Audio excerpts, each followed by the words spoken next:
शांति 5 अप्रैल 2024। बाबा के महावाक्य। मीठे बच्चे, बाप को प्यार से याद करो तो तुम निहाल हो जाएंगे।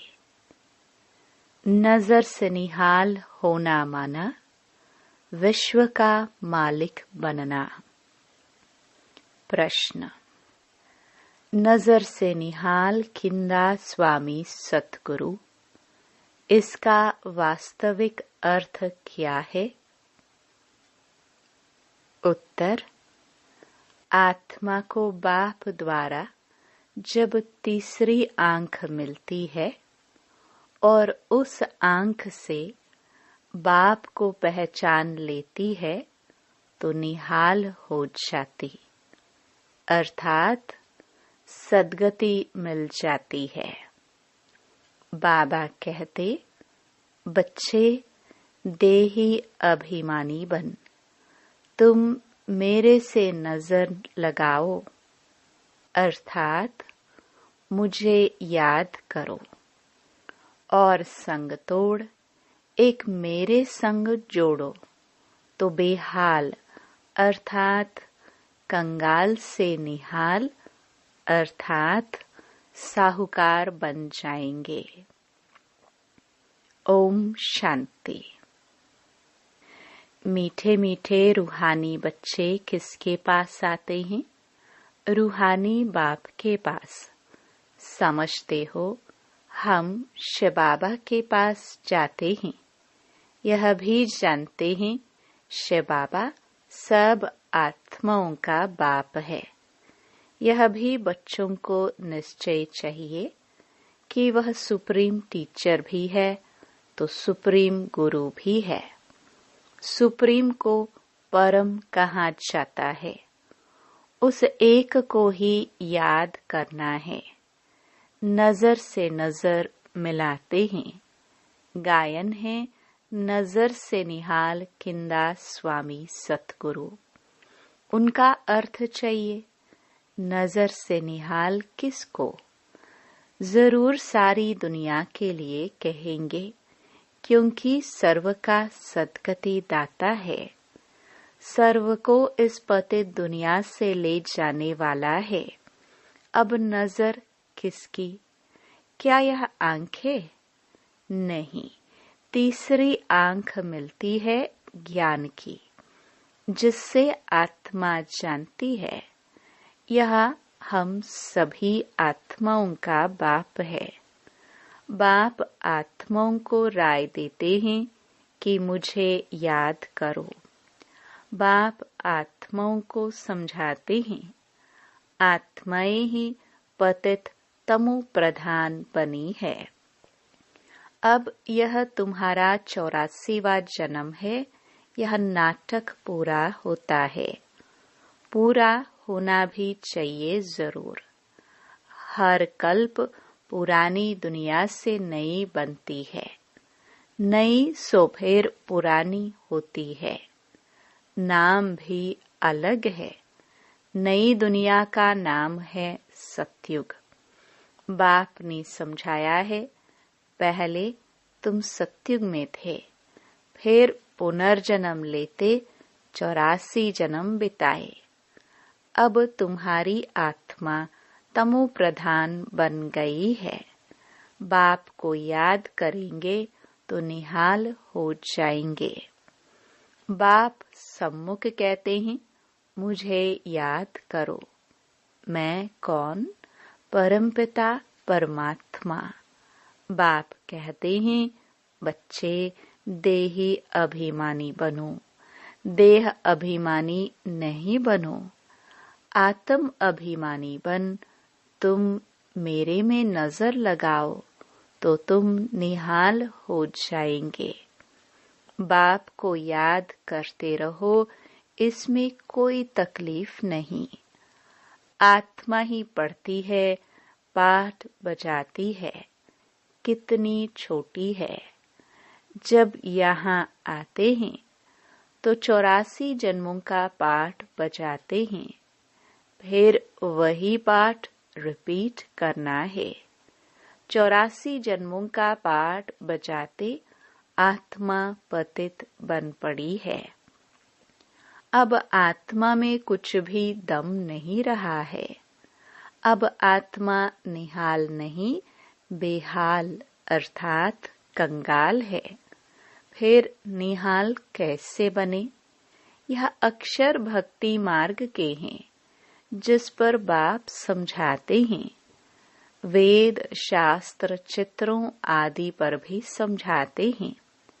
तुमने यह चित्र श्रीमत पर बनाए हैं। आसुरी मत पर तो अनेक ढेर के ढेर चित्र बनाए हैं। उनका कोई ऑक्यूपेशन नहीं। यहाँ तो बाप आकर बच्चों को पढ़ाते हैं। भगवानुवाच है तो उनकी नॉलेज हो गई। स्टूडेंट जानते हैं यह फलाना टीचर है। यहाँ तुम बच्चे जानते हो कि बेहद का बाप एक ही बार आकर ऐसी वंडरफुल पढ़ाई पढ़ाते हैं। इस पढ़ाई और उस पढ़ाई में रात दिन का फर्क है। वह पढ़ाई पढ़ते पढ़ते रात पड़ जाती है। इस पढ़ाई से दिन में चले जाते हैं। वह पढ़ाइयाँ तो जन्म जन्मांतर पढ़ते आए।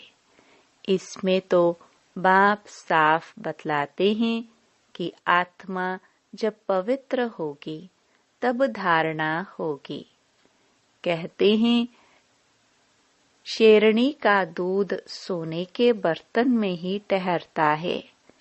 तुम बच्चे समझते हो हम अब सोने का बर्तन बन रहे हैं। होंगे तो मनुष्य ही, परंतु आत्मा को संपूर्ण पवित्र बनना है। 24 कैरेट था, अभी 9 कैरेट हो गया है। आत्मा की ज्योति जो जगी हुई थी वह अब बुझ गई है। ज्योति जगी हुई और बुझी हुई वालों में भी फर्क है। ज्योति कैसे जगी और पद कैसे पाया, यह बाप ही समझाते हैं। बाप कहते हैं मुझे याद करो। जो मुझे अच्छी तरह याद करेंगे मैं भी उनको अच्छी तरह याद करूंगा। यह भी बच्चे जानते हैं नजर से निहाल करने वाला एक बाप ही स्वामी है। इनकी आत्मा भी निहाल होती है। तुम सब परवाने हो, उसको क्षमा कहते हैं। कोई परवाने सिर्फ फेरी पहनने आते हैं, कोई अच्छी तरह पहचान लेते हैं तो जीते जी मर जाते हैं। कोई फेरी पहन चले जाते हैं, फिर कभी कभी आते हैं, फिर चले जाते हैं। इस संगम का ही सारा ज्ञान है। इस समय जो कुछ चलता है उनके ही शास्त्र बनते हैं। बाप एक ही बार आकर वर्षा देकर चले जाते हैं। बेहद का बाप जरूर बेहद का वर्षा देंगे। गायन भी है 21 पीढ़ी। सतयुग में वर्षा कौन देते हैं? भगवान रचयिता ही आधा कल्प के लिए वर्षा देते हैं रचना को। याद भी सब उनको करते हैं। वह बाप भी है तो टीचर भी है, स्वामी सतगुरु भी है। भल तुम और किसको भी स्वामी सतगुरु कहते होंगे, परंतु सत एक ही बाप है। ट्रुथ हमेशा ही बाप को कहा जाता है। वह ट्रुथ क्या आकर करते हैं? वही पुरानी दुनिया को सचखंड बना देते हैं। सचखंड के लिए हम पुरुषार्थ कर रहे हैं। जब सचखंड था तो और सब खंड नहीं थे। यह सब पीछे आते हैं। सचखंड का किसको भी पता ही नहीं। बाकी जो सब खंड है उनका तो सबको मालूम है। अपने अपने धर्म स्थापक को जानते हैं। बाकी सूर्यवंशी, चंद्रवंशी और इस संगमयुगी ब्राह्मण कुल को कोई जानते नहीं है। प्रजापिता ब्रह्मा को मानते हैं।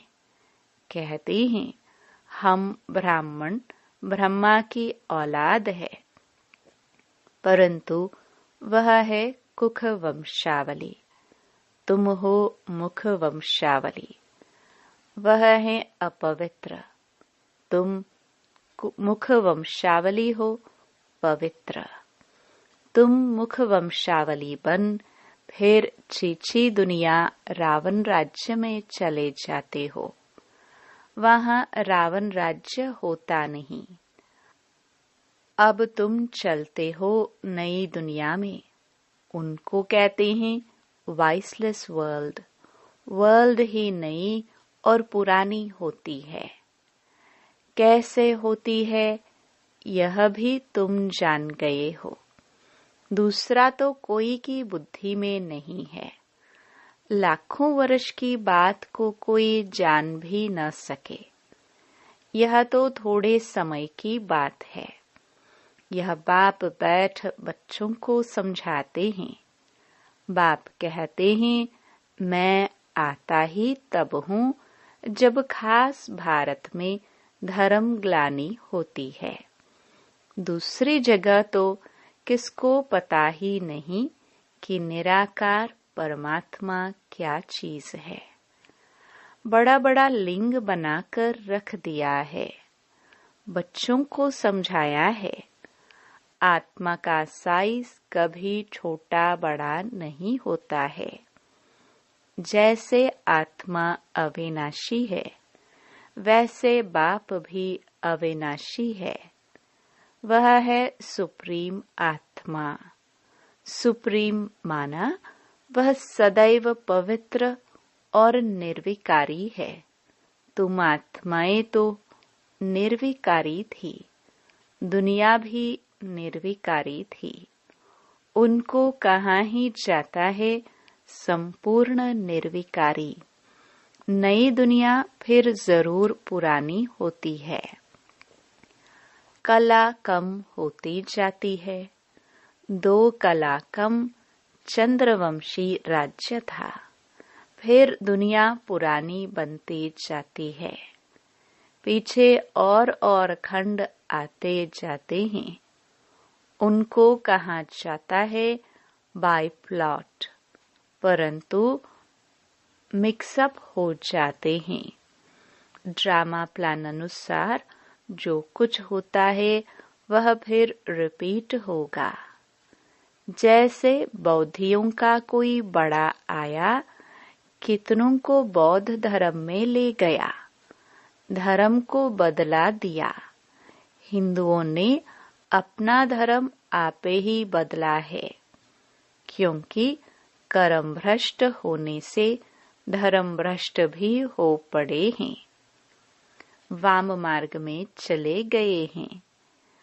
जगन्नाथ के मंदिर में भी भल गए होंगे, परंतु कोई का कुछ ख्याल नहीं चलता। खुद विकारी हैं तो उन्हों को भी विकारी दिखा दिया है। यह नहीं समझते कि देवताए जब वाम मार्ग में गए हैं तब ऐसे बने हैं। उस समय के ही यह चित्र है। देवता नाम तो बड़ा अच्छा है। हिंदू तो हिंदुस्तान का नाम है। फिर अपने को हिंदू कह दिया है। कितनी भूल है। इसलिए बाप कहते हैं यदा यदा ही धर्मस्य। बाबा भारत में आते हैं। ऐसे तो नहीं कहते मैं हिंदुस्तान में आता हूँ। यह है भारत। हिंदुस्तान व हिंदू धर्म है नहीं। मुसलमानों ने हिंदुस्तान नाम रखा है, यह भी ड्रामा में नोंद है। अच्छी रीति समझना चाहिए, यह भी नॉलेज है। पुनर्जन्म चलते चलते वाम मार्ग में आते आते भ्रष्टाचारी बन पड़ते हैं। फिर उन्हों के आगे जाकर कहते हैं, आप संपूर्ण निर्विकारी हो, हम विकारी पापी हैं। और कोई खंड वाले ऐसे नहीं कहेंगे, हम नीच है अथवा हमारे में कोई गुण नहीं है। ऐसे कहते कभी सुना नहीं होगा। सिख लोग भी ग्रंथ के आगे बैठते हैं, परंतु ऐसे कभी नहीं कहते कि नानक तुम निर्विकारी, हम विकारी। नानक पंथी कंगन लगाते हैं, वह है निर्विकारी पने की निशानी। परंतु विकार बिगर रह नहीं सकते हैं। झूठी निशानियां रख दी हैं। जैसे हिंदू लोग जनेऊ पहनते हैं, पवित्रता की निशानी है। आजकल तो धर्म को भी नहीं मानते। इस समय भक्ति मार्ग चल रहा है। इनको कहा जाता है भक्ति कल्ट। ज्ञान कल्ट सतयुग में है। सतयुग में देवताएं हैं संपूर्ण निर्विकारी। कलयुग में संपूर्ण निर्विकारी कोई हो ना सके। प्रवृत्ति मार्ग वालों की स्थापना तो बाप ही करते हैं। बाकी सब गुरु है निवृत्ति मार्ग वाले। उनसे उन्हों का जोर जास्ती हो गया है। बाप कहते हैं, यह जो कुछ तुमने पढ़ा है उनसे मैं नहीं मिलता हूँ। मैं जब आता हूँ तो सबको नजर से निहाल कर देता हूँ। गायन भी है नजर से निहाल किंदा स्वामी सतगुरु। यहाँ तुम क्यों आए हो? निहाल बनने, विश्व का मालिक बनने। बाप को याद करो तो निहाल बन जाएंगे। ऐसे कभी कोई कहेंगे नहीं कि ऐसा करने से तुम यह बन जाएंगे। बाप ही कहते हैं, तुमको यह बनना है। यह लक्ष्मी नारायण कैसे बने, कोई को मालूम नहीं है। तुम बच्चों को बाप सब कुछ बताते हैं। यही 84 जन्म ले पतित बने, फिर तुमको यह बनाने आया हूँ।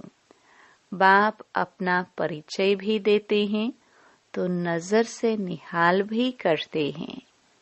यह किसके लिए कहते हैं? एक सतगुरु के लिए। वह गुरु लोग तो ढेर हैं और माताएं अबलाएं हैं भोली। तुम सब भी भोलानाथ के बच्चे हो। शंकर के लिए कहा है, आंख खोली विनाश हो गया। यह भी पाप हो जाए। बाप कभी ऐसे काम के लिए डायरेक्शन नहीं देते हैं। विनाश तो कोई और चीजों से होगा ना। बाप ऐसे डायरेक्शन नहीं देते। यह तो सब साइंस निकालते रहते हैं। समझते हैं हम अपने कुल को आपे ही विनाश करते हैं। वह भी बांधे हुए हैं, छोड़ नहीं सकते। नाम कितना होता है, मौन में जाते हैं, परंतु फायदा कुछ भी नहीं।